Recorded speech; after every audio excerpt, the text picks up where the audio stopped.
fundei a intimistore.com em 2006.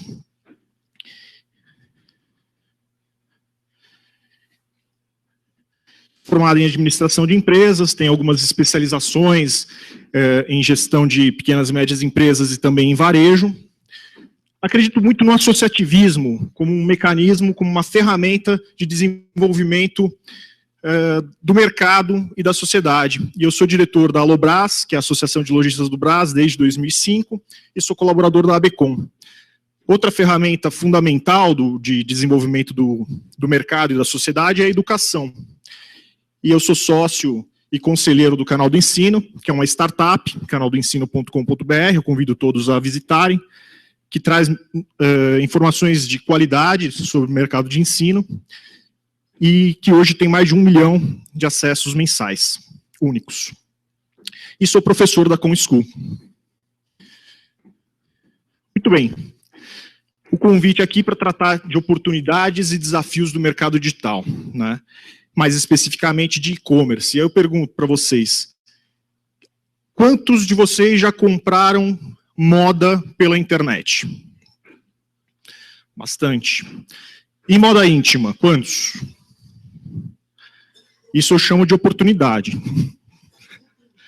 Tem bastante mercado para a gente explorar.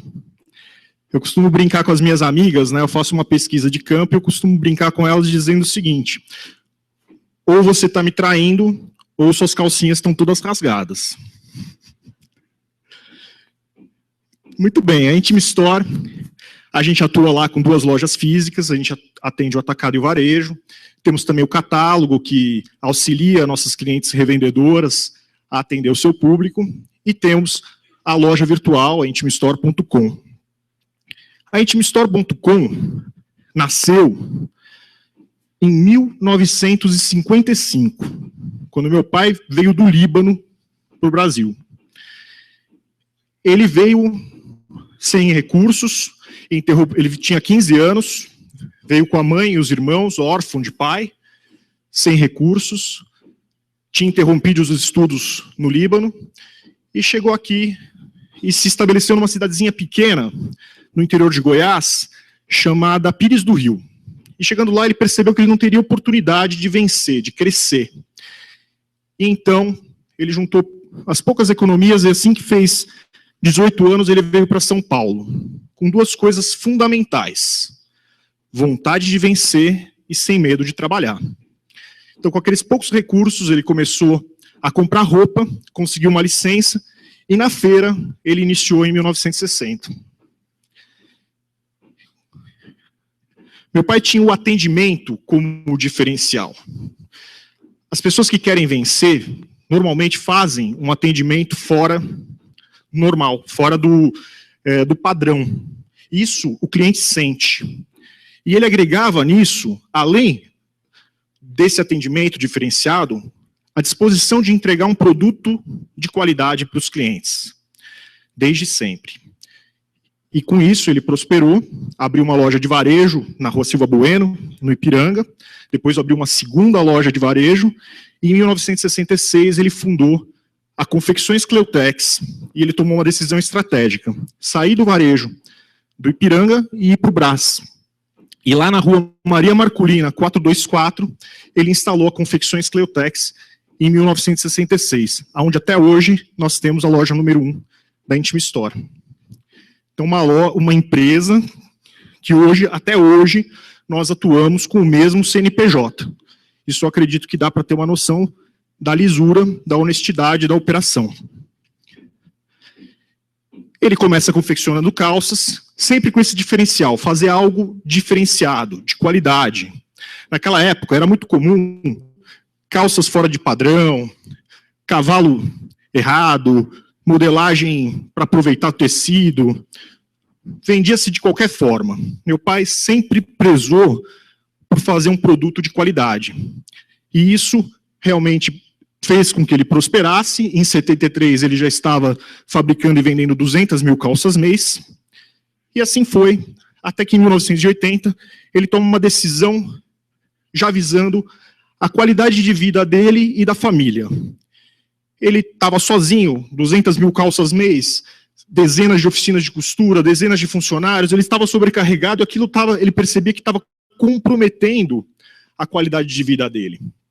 E ele toma a decisão, então, ele já tinha tentado sociedade com amigo, sociedade com o irmão, com o cunhado, não tinha dado certo, então ele diminui, ele encerra a confecção e parte para a revenda de moda íntima. A primeira sementinha da Intima Store estava plantada. Em 97, eu e a minha irmã Patrícia, a gente entra profissionalmente no negócio. Eu digo profissionalmente porque, como eu tinha dito antes, eu não conheço sábado sem trabalhar desde que eu tenho uns 12 anos. Férias, pelo menos um mês por férias, era lá no balcão, exercendo todos os tipos de atividades, na faculdade que muitos chamam de FABABA, faculdade barriga no balcão. Eu acho que isso ensina bastante. E a gente, aqui fazer um parênteses antes de evoluir, falando que assim, a dica que eu deixo para vocês, empresários e empreendedores, é valorizem a história de vida de vocês e de suas empresas. Valorizar o que vocês têm já é um grande trampolim. Às vezes a gente quer ser quem a gente não é, e isso eu acredito que não funciona tão bem quanto a gente valorizar as nossas origens. E, assim, em 97 eu estava no 3º ano da faculdade, muitas ideias, em 95 tinha surgido o primeiro site no Brasil, né? Esse ano o e-commerce brasileiro faz 20 anos, ou seja, é um jovem, né? E na faculdade, os e-mails surgindo, a web surgindo, você começa com pensar formas e variar as suas atuações. E a gente, então, informatiza o negócio, começa com o primeiro catálogo e site institucional da Intima Store. Era um site tirador de pedidos. Aqui tinha uma curiosidade, o pessoal de gateway de pagamento vai achar fantástico. Nosso gateway de pagamento, nessa época do site tirador de pedidos, para cartão de crédito, era o seguinte: era um formulário de autorização de débito no cartão de crédito. As pessoas tinham que preencher. Eu, fulano de tal, autorizo a Cleutex a debitar no meu cartão tantas vezes sem juros e papapi, papapá, comprometo-me, em caso de chargeback, a receber um boleto de cobrança com ordem de protesto. A taxa de conversão era altíssima, né? Enfim. Mas não parei por aí, porque a gente pedia cópia frente e verso do cartão, cópia frente e verso do RG e a cópia da última fatura. Fechou a conta, né? Taxa de conversão excelente. Mas em 2006 a gente evolui, contrata uma plataforma e inicia a operação 100% online, aí já com gateway de pagamento, e vamos evoluindo, né? Mas aí não era só isso, a gente, além de tudo, a gente tinha confecção. Então a gente tinha lá, né, no nosso prédio de 450 metros quadrados, a gente tinha a loja virtual, a loja física, atendendo atacado e varejo, e confecção.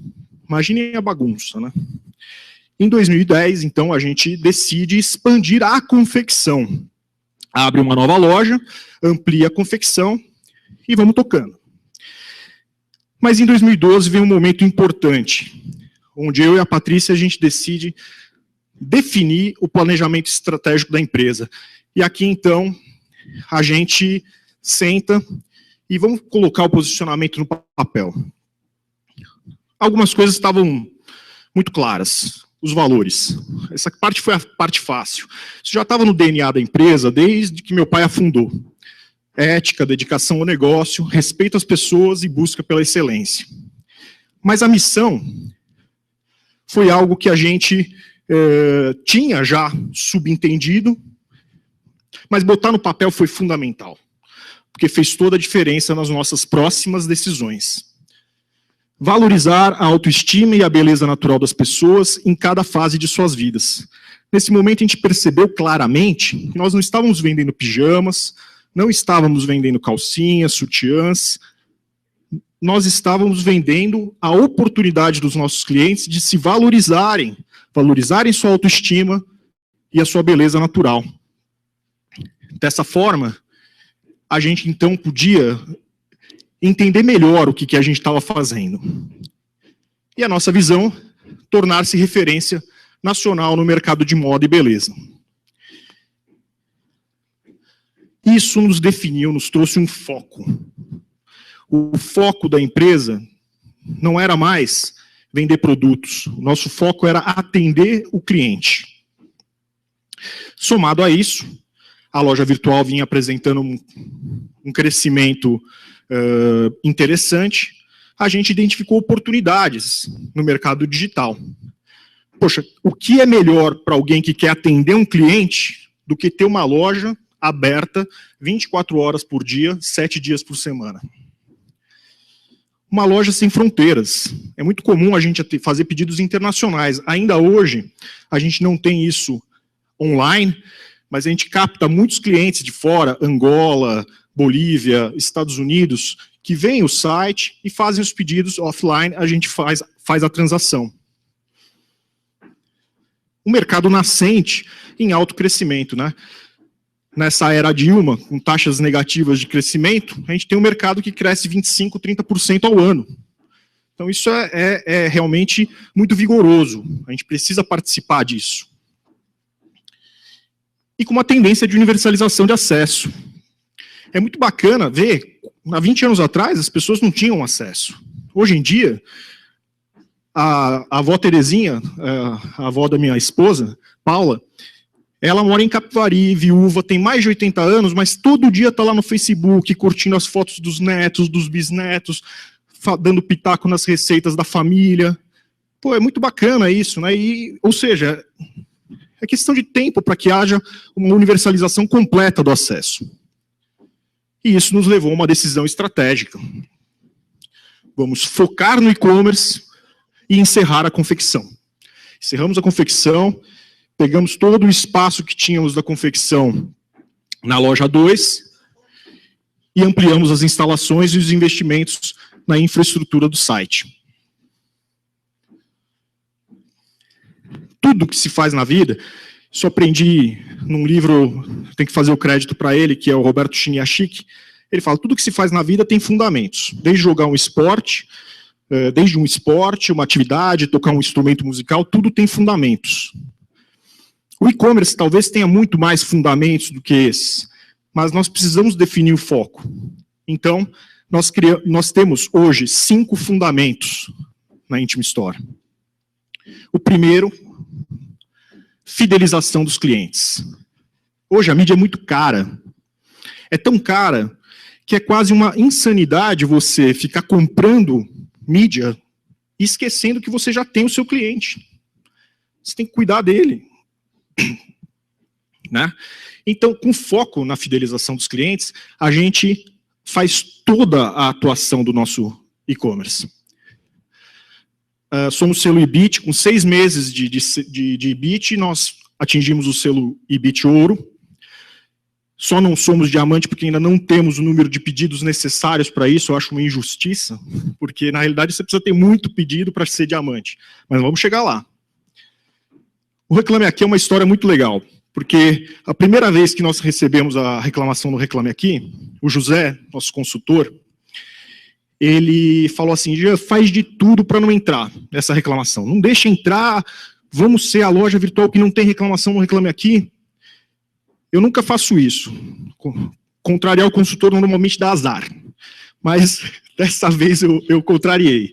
Falei, não, José, nós precisamos deixar essa reclamação ser registrada, porque nós precisamos existir no Reclame Aqui. O cliente ele precisa saber que nós existimos, que nós estamos presentes. E recebemos essa reclamação, depois mais uma, e desde então só temos 2 reclamações no Reclame Aqui. Fica lá sem índice. Também acho uma injustiça, pô. A gente faz milhares de pedidos por mês e só tem 2 reclamações, mas eles não sabem, então fica lá sem índice. Mas tudo bem. O importante é o cliente estar bem atendido. E o mural de depoimentos. A gente tem uma pesquisa de satisfação e a gente recebe esses depoimentos espontâneos, sem contrapartida, porque a gente não oferece nenhum desconto. Então, eles fazem os depoimentos. Então, normalmente, quando eu vejo um colaborador cabisbaixo, por algum motivo, eu falo, vai ler o mural de depoimentos, para você se animar. Porque se você não ficar feliz lendo aquele mural, eu acho que você não está no ramo certo. Porque a gente trabalha para aquele mural, para a satisfação dos clientes. Com isso, nós temos uma satisfação acima de 99% e uma taxa de conversão muito acima do mercado. O segundo fundamento é escolher os produtos certos para vender. Não basta você ter o melhor atendimento do mundo, tapete vermelho para o cliente, e não ter o produto certo. O cliente vai falar, muito obrigado, vocês são muito gentis, mas tchau, né? Então você tem que ter o produto certo para vender. E isso demanda muito investimento da parte da equipe de compras, ou mesmo dos proprietários. Então a gente frequenta constantemente feiras do setor, a gente tem uma prospecção ativa de novos fornecedores, ou seja, nós vamos atrás dos fornecedores, porque não dá para ficar esperando chegar novos fornecedores. Uma prospecção constante dos concorrentes, porque você tem que estar sempre oferecendo ao seu cliente o produto certo para vender. O terceiro fundamento, investimento constante em TI e infraestrutura. E aqui eu entro com a questão da experiência do usuário. Então, ao longo desses quase 9 anos de existência, a intimistore.com evoluiu constantemente. A gente tem que ter muito atento, não só com as questões de atendimento ao consumidor, também como as questões técnicas internas da empresa. Questões de integração, como fazer com que a informação chegue mais rápido ao cliente, que ele sinta esse atendimento. As nossas baixas taxas de reclamação se dão justamente a isso, porque nós temos um sistema por trás que oferece a confiabilidade que o produto que foi vendido está na loja, mesmo tendo a loja física compartilhando o mesmo estoque da loja virtual, que é uma questão de economia, né? Imagina, gerir um terceiro estoque seria muito custoso. O estoque, como foi falado aqui várias vezes, custa muito. Então a gente mantém o mesmo estoque. Temos planos até de integrar a loja, a primeira loja, na realidade, né, que é da Maria Marculina, fazer, por exemplo, disponibilizar durante a noite, das 6 da tarde às 6 da manhã, o estoque daquela loja. Já chega de manhã com o que foi vendido. Isso aumentaria bastante, mas depende de investimento em TI e infraestrutura. E um mantra também da Intimistore: não abrir frentes que não possamos enfrentar. Muitas vezes, a gente recua, volta. Não dá para fazer com excelência? Vamos esperar, vamos se estruturar, vamos chegar lá. Então, é que os meus colaboradores mais ouvem. Precisamos aumentar o faturamento para chegar lá. Não dá para a gente ficar crescendo despesas sem ter o retorno disso. O quarto fundamento, excelência em logística. Isso é fundamental no e-commerce. Não existe um e-commerce bom que não seja excelente na sua logística. Então a gente procura surpreender o cliente. O que a gente faz? A gente fala para o cliente que ele vai, a gente dilata o prazo previsto de entrega para poder surpreendê-lo. Então, ó, se eu sei que eu vou entregar em 1, 2 dias, eu falo que eu vou entregar em 3. Se o cliente está com muita pressa daquele produto, quer para amanhã, ele não vai comprar, eu sei disso. Mas o fato de eu estar sendo honesto com ele e surpreendendo ele, entregando antes, faz toda a diferença. Então, 60% das nossas pesquisas de satisfação justamente indicam a questão do prazo de entrega respeitado e surpreendente. Esse é o nosso quarto fundamento. O quinto fundamento, eu deixei por último, mas é o mais importante. Uma equipe preparada e comprometida. Porque não é o Jean que vai fazer tudo isso. Não é a Patrícia, minha irmã, minha sócia, que vai fazer tudo isso. Se a gente não tiver essa galera preparada e comprometida com esse atendimento, nada disso vai funcionar. E isso é fundamental para qualquer negócio, né?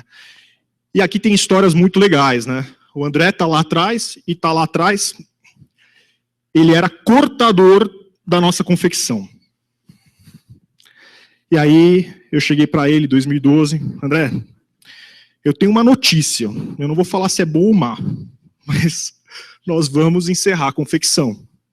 Aí ele deve ter passado pela cabeça dele, dancei.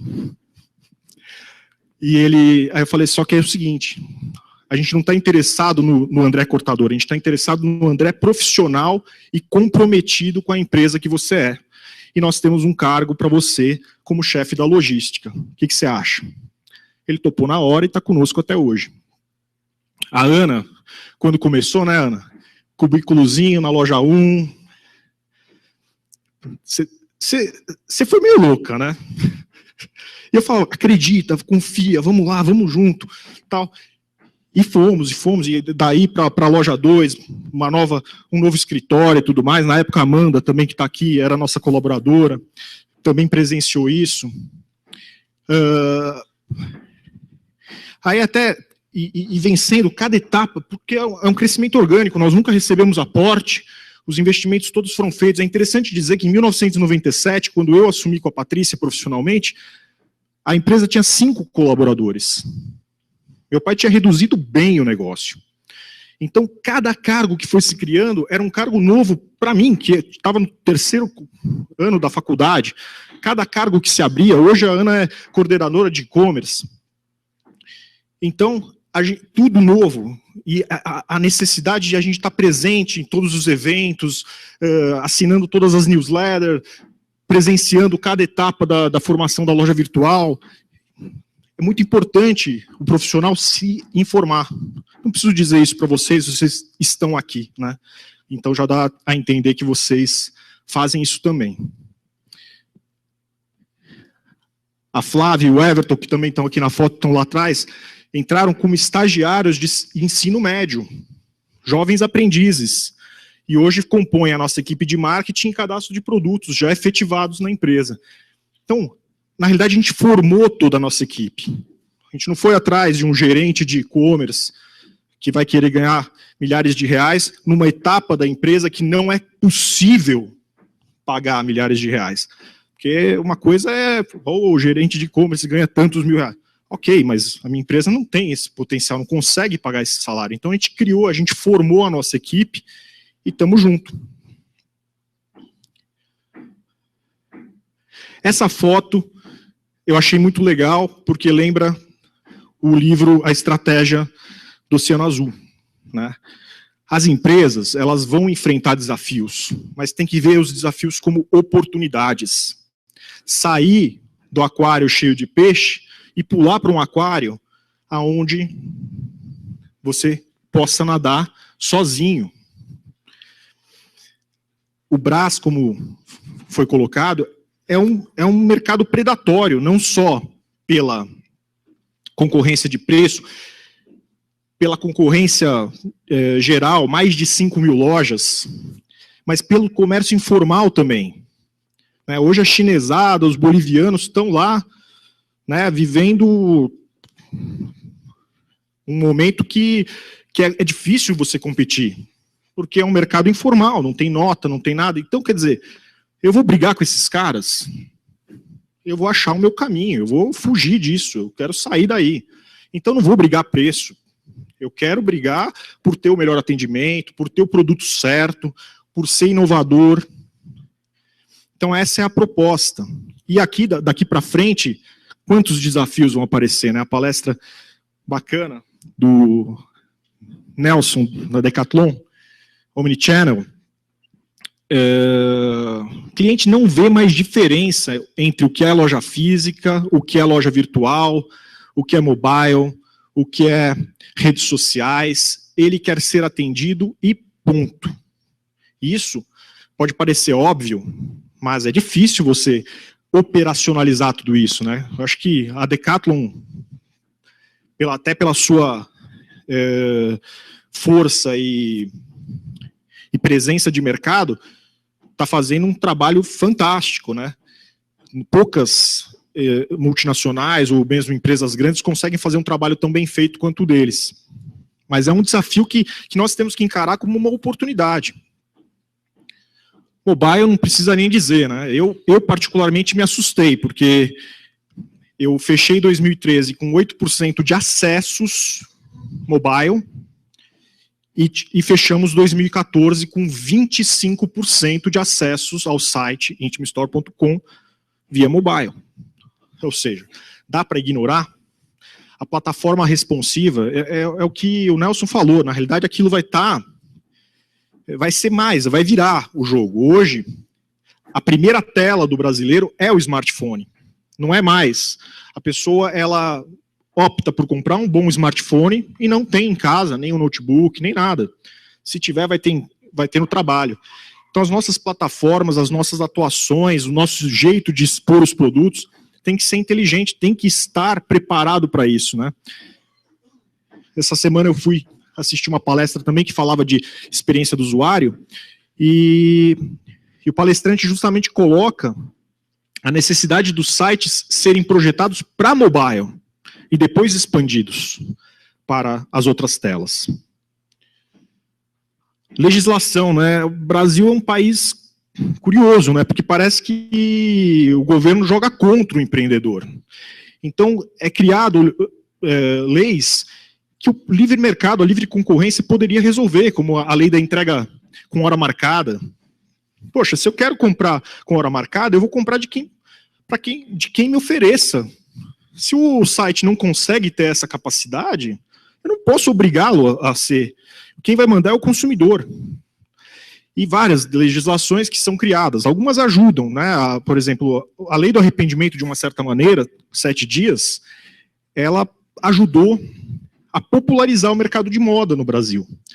Porque assim a pessoa tem o direito de experimentar e ver se serve. E isso, de alguma maneira, ajudou sim que o mercado de moda hoje, de e-commerce, tenha 18% de mercado, a categoria mais vendida. Quem diria, né, há 10, 15 anos atrás, que o e-commerce de moda seria a categoria mais vendida. Concorrência. 18% do mercado de e-commerce nacional já é dos sites chineses. É impressionante. E os caras estão começando, né? Tem o quê? A história deles aqui, dois anos? Então, assim, como assim, né? Sem taxa nenhuma e tudo mais, eu acredito que nesse ponto aí vão começar a haver realmente a tributação, porque senão, né, poderemos estar lascados, mas não podemos ver isso como como, vamos dizer, algo que nos torne derrotistas.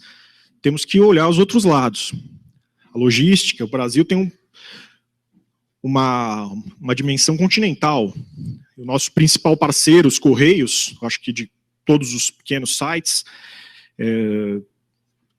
eu considero eles um bom parceiro, não posso dizer que não são bons parceiros, mas de vez em quando dá vontade de trocar, né, pelo menos. Né? Vamos com calma, né? E o custo fixo muito alto. A loja, o e-commerce, ele parece a pegadinha, né?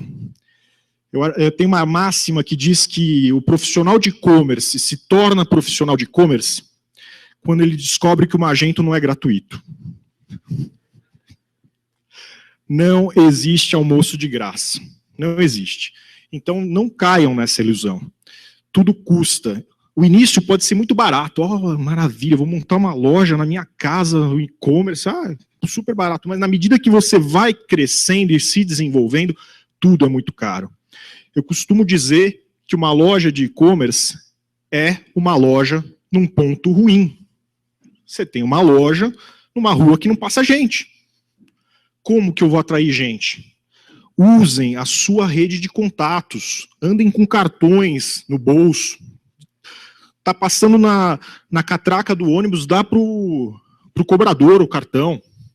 Coloca cartão com cupom de desconto, faz qualquer negócio, você precisa divulgar o seu negócio, você precisa vir que as pessoas passem na sua rua. Né? E esse é o segredo do e-commerce. O marketing hoje em dia é muito caro, tem lojas que estão quebrando porque estão achando que tem que ficar investindo milhares e milhares de reais no Google. Por isso que vocês viram no fundamento da Intim Store, marketing, captação de novos clientes, não está dentro dos nossos fundamentos, faz parte. tem que fazer. Fazemos, estamos presentes nisso, óbvio. Mas não é um fundamento. O mais importante é a gente fidelizar o nosso cliente. Então nós temos que usar as ferramentas que nos estão ao alcance. Aqui tem quantos? 400 pessoas? São 400 potenciais clientes. Nós, empresários e empreendedores, temos que ver isso. Porque os custos efetivamente estão muito altos. Por fim, eu gostaria de finalizar, não com uma frase, são 3 frases que meu pai fala para mim desde sempre. E que eu não conheço outro caminho para o sucesso melhor que esse. Tenha foco, trabalhe duro e respeite para ser respeitado. Muito obrigado.